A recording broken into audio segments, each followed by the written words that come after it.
Good morning, everyone. How are you? I know I am early. I know I'm spontaneous because I have got one really busy week ahead of me.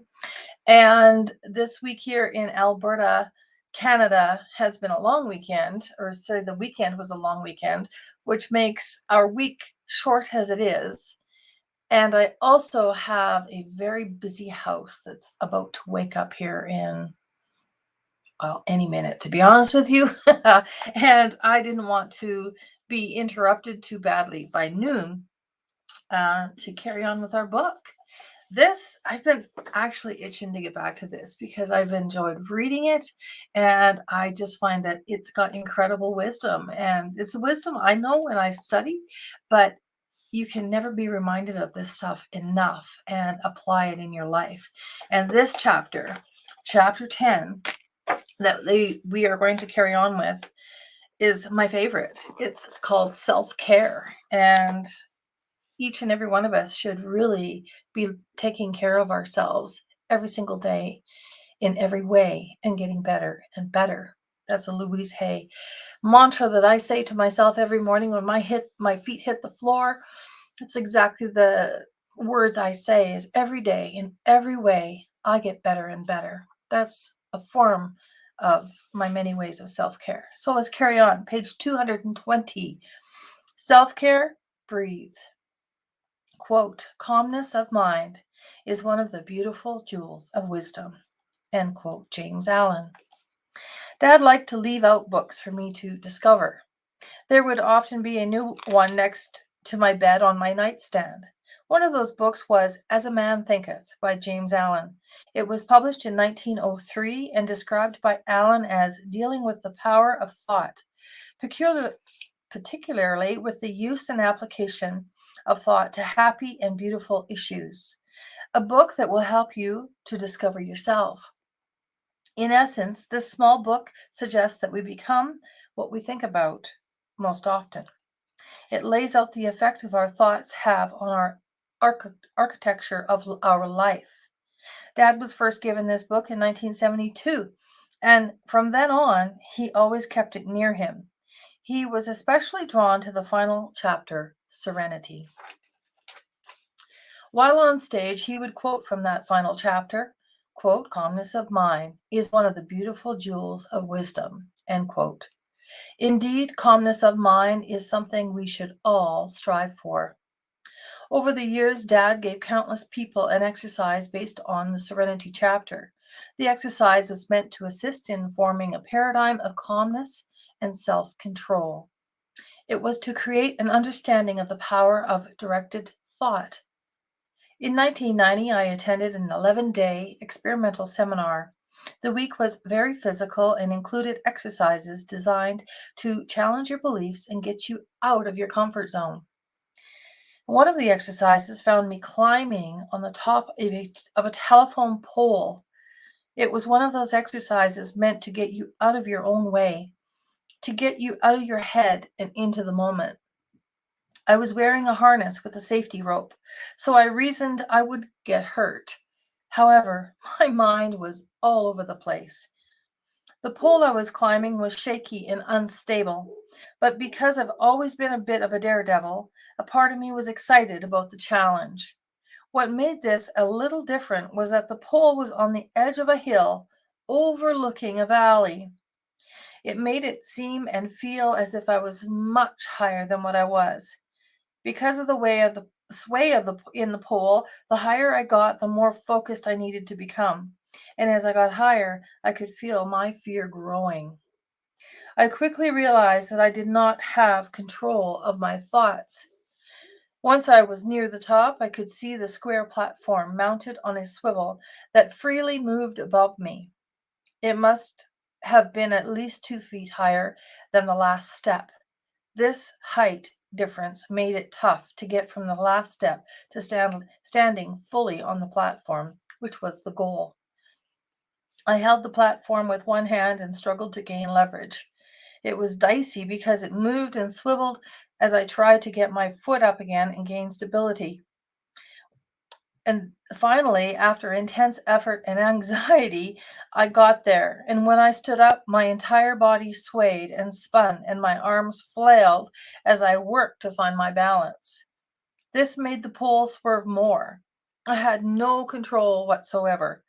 I knew I was about to fall off. Then something happened that changed that moment. One of the people watching from the ground yelled loudly, "Breathe!" I hadn't even realized that I was not breathing. My head was in a frantic state of mind. However, as soon as I heard that command and took a deep breath, my mind focused on my breathing. When I did this, I stopped swaying and spinning. I found balance. In that instant, my head became clear and calm. I gained control of my thoughts, which gave me control of my environment and my body. And I was able to complete the challenge as long as I kept bringing my focus back to my breath.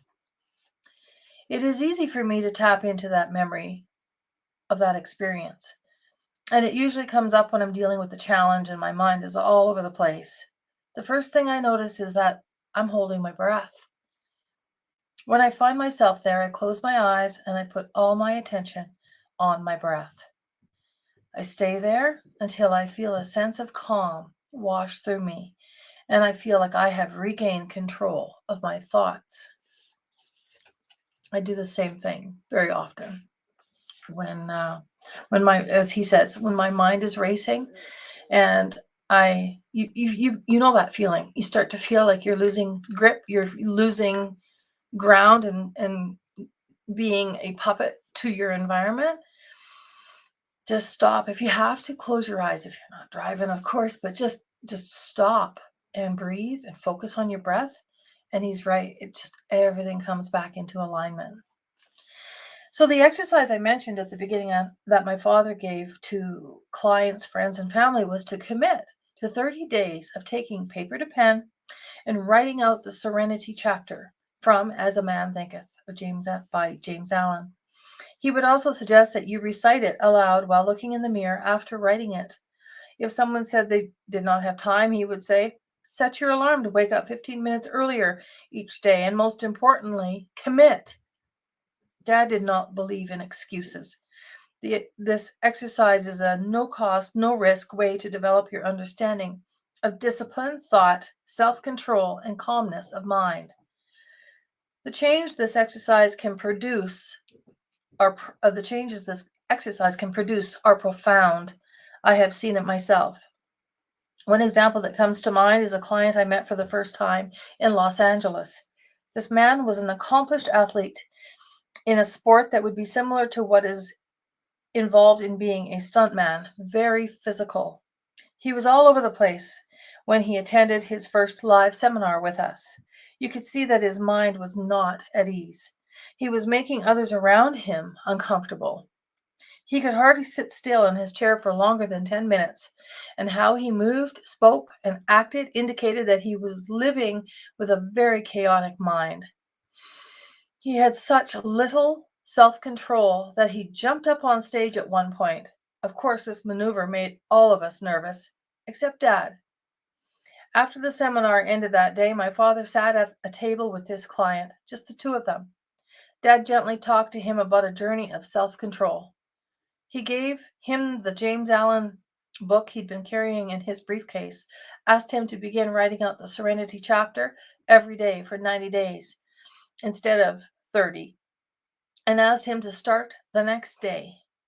He gave him his cell phone number and asked this client to text him at the end of each week. This was to keep him accountable. Several months later, I ran into this client at another seminar. Although his energy was still high, he had more self-control. He was much easier to talk with. His smile was warm and he appeared more at ease. He took out the journal to show me he had done the work. His notebook was filled with the chapters of Serenity written in entirety in his handwriting, and he was getting ready to keep going with a fresh notebook. This client was a great example of the power of a simple exercise to gain control of and calm your mind. This was the first step that provided him direction and set him on a path to understanding that he had the power to help himself within himself, changing his way of thinking forever. At difficult points in my life, I have committed to this exercise myself, and in writing this, I realize I want to do it again. Calmness of mind is a feeling like no other. You feel powerful because you are in control of your thoughts and responses instead of reacting and feeling bounced around by outside circumstances. This exercise and ultimately living with a calm mind creates order out of chaos and clears the way for us to become what we think about with greater intention. I'm going to include that chapter here for you. Keep the published date in mind as you read this and don't get the gender specific language bias, the strength and intent of the words. Or you don't let the gender specific language bias the strength and intent of the words for you. So good. I'm going to actually not read that. Instead, I highly suggest that you either get the book As a Man Thinketh by James Allen, or if you haven't already, you get this book, My Father Knew the Secret, written by Brian Proctor. It's a fantastic thing, like he was saying, to write it out in a notebook, just to read it daily. It's not that long. I mean, this is small print. You can see it's small print and it's here and here. But it's absolutely worth it. And I'm going to, on purpose, leave it out of this so that you go yourself and do that for yourself. And whether you write it out or read it, doesn't matter. Well, it does matter, but it's up to you, not me. And yeah, do that. So I'm skipping over to page 227. It says, consider, what will you commit to the writing exercise shared in this chapter? A calm mind creates a mental state of peace, free from agitation, and helps you focus. Calmness can also impact your creativity and allow you to see what is happening around you from a peaceful vantage point. It gives you control over your thoughts and actions and creates space for the good you desire. On the other hand, when you are not calm, you may find that your energy is frenetic, which repels and makes everything you are trying to accomplish difficult and chaotic. It is also impossible to attract good into your life when you are living this way. Don't forget to breathe. Breathing is the bridge between conscious and unconscious mind. Whenever your mind becomes scattered, use your breath to connect your mind and body and regain control of your thoughts. Such a simple but powerful exercise. Page 229, healthy mind, healthy body. Quote, when you put an idea in the subconscious mind through repetition, it has to express itself through the body. The body is an instrument of the mind, end quote, Bob Proctor. Our body is our vessel here on earth. And because our body is an instrument of our mind, and everything we are experiencing is happening according to our level of awareness, we should work to not only raise our level of awareness, but to also do everything healthy and strong. And so we can easily carry on with what our mind has imagined. This is how we live our best life. This is how we take part in and enjoy our journey and all it has to offer.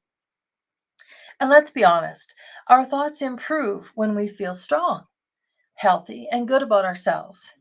You cannot untie the connectedness of self-image and success. When we feel good, we think good. And when we think good, we act good. This builds confidence, and people are attracted to us because of the positive energy we are putting out. During our paradigm shift in Los Angeles, Dad would present in detail how our paradigms control everything in our lives, including our weight. Then he would instruct us in a writing exercise for a healthy mind, healthy body section. One of the statements that resonated with me during this lesson was when he said, "You don't want to lose weight, you want to release it." His point was that we naturally look for something when we lose it. However, when we release something, we let go of it completely. To do this exercise, number one, in the present tense, write a description of your ideal self-image on a card, the weight you want to be, how you want to look and feel, what does healthy, strong, and fit feel like for you, what kind of clothes are you wearing, what kind of activities are you enjoying. Number two, use language that is positive and supports you and your long-term success. Commit to this internal dialogue and kick out negative self-talk when it enters. Number three, read your card several times a day and see yourself as already having accomplished what you've written down. Number four, get emotionally involved with these ideas. See yourself smiling and enjoying life. Amplify your mental image with emotion. Number five, do these things. Like I said, number five before, doesn't matter. Number five, do these things and you will build a new model in your mind that will replace the old one. When we marry ourselves fully to a new image in our mind, our body must express it. We will start choosing actions that support this new image we will start choosing actions that support this new image on autopilot. That's the transformation happens by law.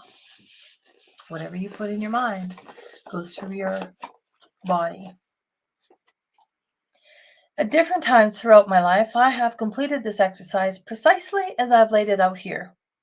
At the same time, as doing this exercise, I also honor where I am currently. I do this by expressing gratitude for my current self-image, and I give thanks for all I can do because of my body.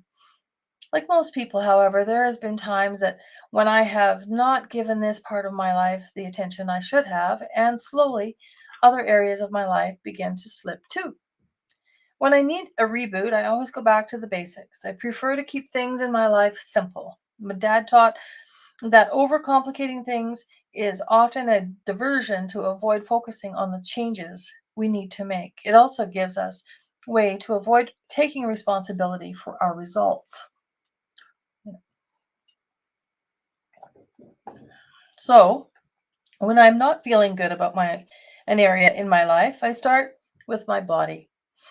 I have learned over the years that when I feel good in and about my body, the other areas of my life come into order.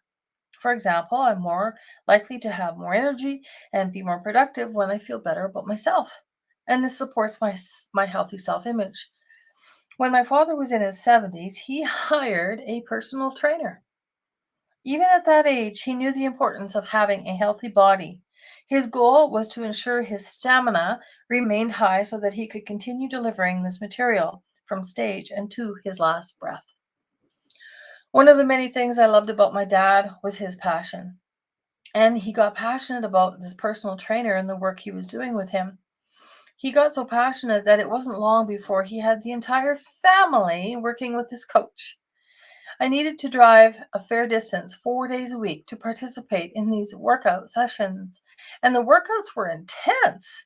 However, after some time, I began noticing that the training focused on building muscle, and bulking up was different from my goal. As good as I was feeling, this was not fitting into the image of what I wanted.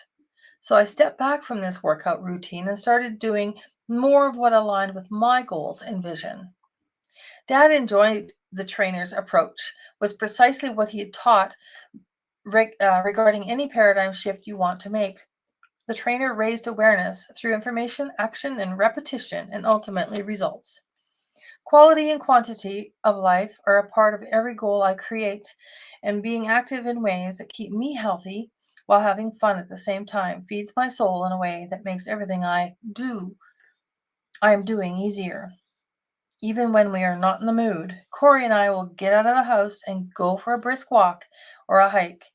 She always says to me, it's never the wrong choice. I've asked Corey to share a story with you about a lesson Dad taught her about taking care of her body in a way that elevated her thoughts. From Corey Kelly Proctor. When I began working with Bob in 2012, I landed in social media. My aim was to build Bob's voice and message across all social platforms. This was a steep learning curve for me, but I loved how much joy it brought Bob. When I began, his Facebook account was 40,000 followers. His Twitter was 16,000, and he still needed Instagram, LinkedIn, and YouTube accounts. Between 2012 and 2016, I managed to take his Facebook following to over 1 million followers, with similar increases across all the platforms I was managing. This really got Bob excited. Daily, I would call Bob, or he would call me to discuss content for his platforms. He would have me read him the comments so he could give me answers to reply with. We talked every day about the increase in followers. He loved numbers. Working with Bob this way really showed me his heart and who he was. He brought me so much satisfaction. However, some days he would call me and I would be stuck. Often it was a wall that I'd hit with marketing our ads. It didn't really matter what it was. Bob always gave me the same advice. He would say, Corey, close your computer, go outside, and take a walk. Exercise your body and clear your mind. Don't wear headsets, don't talk on the phone, or even take your phone. Instead, listening to the sounds, smell the smells, take in the sights. This will shift your energy and open you up to thoughts and ideas you cannot get staring at your computer. I cannot express enough how correct he was.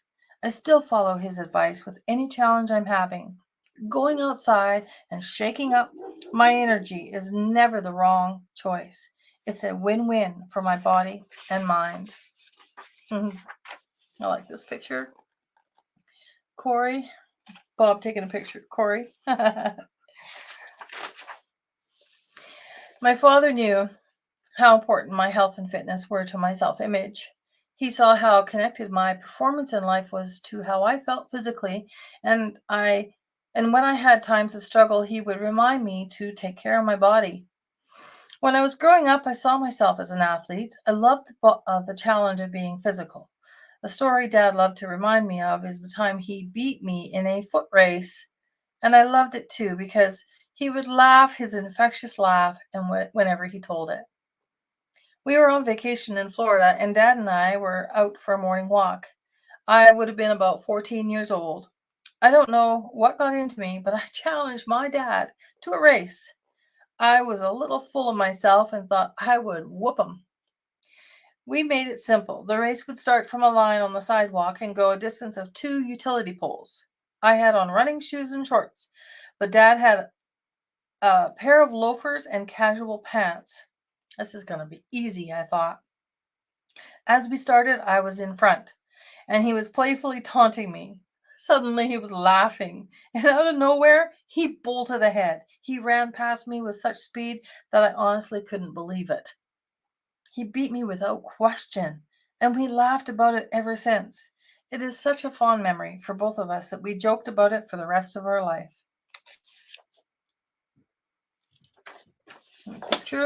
Picture of Brian in front of his home on Maplewood Lane in Glenview, Illinois.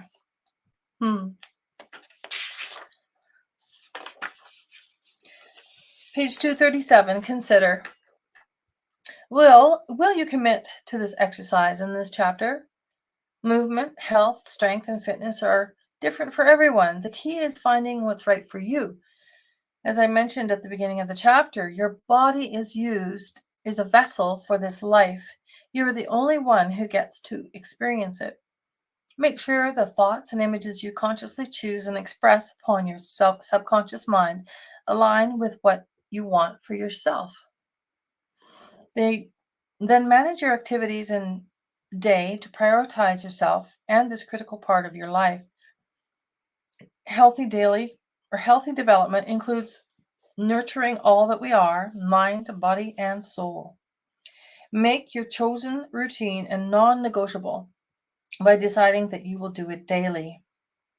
When you tell yourself that you will do something 3 to 4 days a week or anything like that, you add a decision-making process that cuts into your chances for success. So instead, make one decision every day. I will, and you get to fill in the blank.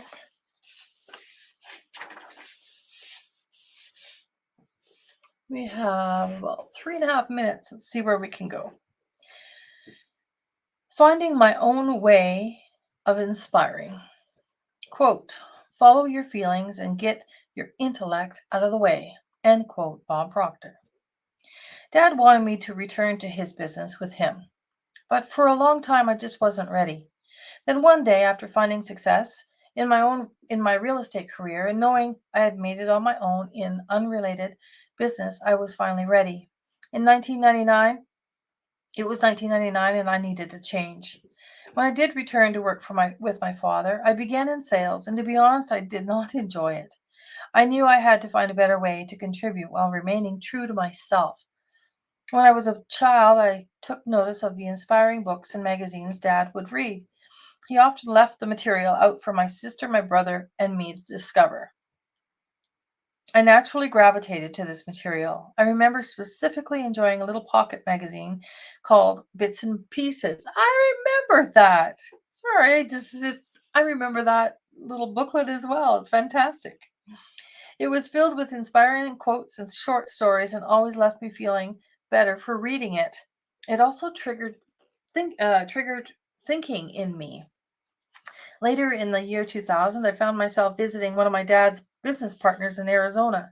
One evening, we sat discussing what I could do for my dad's company outside of sales that would have an impact and resonate with me. I can clearly remember where I was sitting in his home when I started talking to him about that little magazine that had left a mark on me as a young child. He said to me, Brian, look at the excitement you're feeling just talking about this. You are onto something. It was that evening when brainstorming that I came up with the idea to start a service that would serve our clients and build our email list. I imagined that sending our clients a daily inspirational quote in an email Monday to Thursday, and in concluding with a uplifting story on Fridays would be an excellent way to keep in touch and build an audience. It would also be a way to showcase the many, many people I had met through the years who truly had good stories to share. This was long before quote of the day services were all over the internet. Creating this was the start of something that forever changed our company. However, when starting this, I had absolutely no idea how significant the impact would be and what a difference it would make for my dad. If I had known up front that all that would be required to build this service, I might not have done it. Sometimes being naive about what is required is not bad and doesn't really matter when you are committed to the outcome, to the goal. So when I started on this path, I didn't own a computer. I'd never had one. I never even had an email address. Yet I was beginning something that required both. After setting myself up, I had to find a program to send out emails. This was before all the specialized web-based programs available today. In the beginning, I sent all the messages directly from my computer. Then finally, I found a program that would send them one by one, but very quickly. It worked. However, they came directly from my personal computer and used my personal internet service. It wasn't long before I was spending all days and night on my computer. The entire process was very manual. Whenever someone wanted to be added to receive the daily emails, they would email me and I had to go in and enter each name into the list one by one. Then I needed to manually remove their name if they wanted off the list. Right off the bat, I had a few problems that needed solving quickly. First and foremost, this way of emailing was not scalable. As it grew, it required more of my time, and eventually I worked 16-hour days just doing data entry. The second issue arose when my service provider cut me off thinking I was spamming because I was sending out so many emails every day. I needed to prove that I was a legitimate business, and the emails I was sending were to people who wanted them. I knew I was on something good and that this service was providing value. So through trial and error, I continued to find ways to make it work and kept it scalable while taking advantage of the quickly advancing technology. However, each day it felt like putting out fires. I was barely keeping up. Let me just see how fast we are. I'm going to finish it up, even though we're in 31 minutes. What I was building also brought me into the affiliate marketing world before anyone knew what it was. Initially, I began by offering one of Dad's programs to the email subscribers several times a month. I then found other products from outside companies that were in line with our message that I could promote and earn a commission from that promotion. That reciprocation built relationships where outside companies would also promote our programs, and we would pay them based on their number of sales. This is what affiliate marketing really is, a promotion to earn a commission and build relationships. The response from all this helped me understand the power and effect of an email list.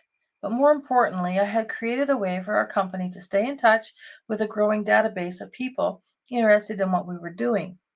Today, email marketing is a commonplace. But for me, what I was doing was uncharted territory, and it was exciting. Because I was willing to act on my idea, our company was prepared for an influx of customers when most other companies were not. We were ahead of the curve in our industry, and it made a tremendous difference in how we were able to communicate with our audience. Dad loved seeing this new and fast way to reach people in reality. It was inspiring for both of us. Together, we would literally measure in the difference this was making. We were reaching people in a new way, an exciting way. People hungry for what Dad was teaching. It was my willingness to step out and act immediately after meeting in Arizona and my commitment to figure it out along the way that allowed me to create something of a measurable and lasting value. Initially, what I was building did not earn large sums of money. However, it did provide a massive amount of psychic income. And what it morphed into becoming the marketing cornerstone of what our company has become. It all happened one step at a time, often with one step forward and two steps back. It took persistence, but I was in love with the idea of serving our audience this way, and so was my father. It wasn't long before I started getting emails from people telling me how a specific quote changed the direction of their day. Others told me how a story took them out of despair and gave them hope again. And others would share how they used my messages in other countries to teach students how to read English while providing them with a valuable lesson. All those emails I received confirmed that what I was doing added value to help others. This felt good and kept me focused on continuously improving the value of content. It was thrilling to have contact with so many people all at once, asking questions and sharing their experiences. Dad often compared it to his very early days of hauling heavy personal development programs door to door and marveled at how much the world has changed. So to wrap up this part of this chapter, it says, consider, what does it mean to be an action taker? If you have an idea, take action quickly. Even if imperfect, you will learn along the way. This is what happened to me. I am taking action right now, and the process has unfolded and become clearer with each day. I know this action will make a difference, not only for my future self, but for yours as well. What one thing will you do today to bring you closer to the change you want to make or the goal you want to reach? Every action counts, big or small. That's where we're going to end. Sorry, I took 5 more minutes of your time. Actually, I'm not sorry. It's a fantastic book. We are going to go into page 248 tomorrow because, like I said, it's a short week here. And I want to get back onto my Monday and Wednesdays. We're just about done this book, though. We've only got a few pages left, so maybe 2 weeks and we'll wrap it up. Thank you for joining me, and you have an absolutely wonderful day. I know I will. Bye.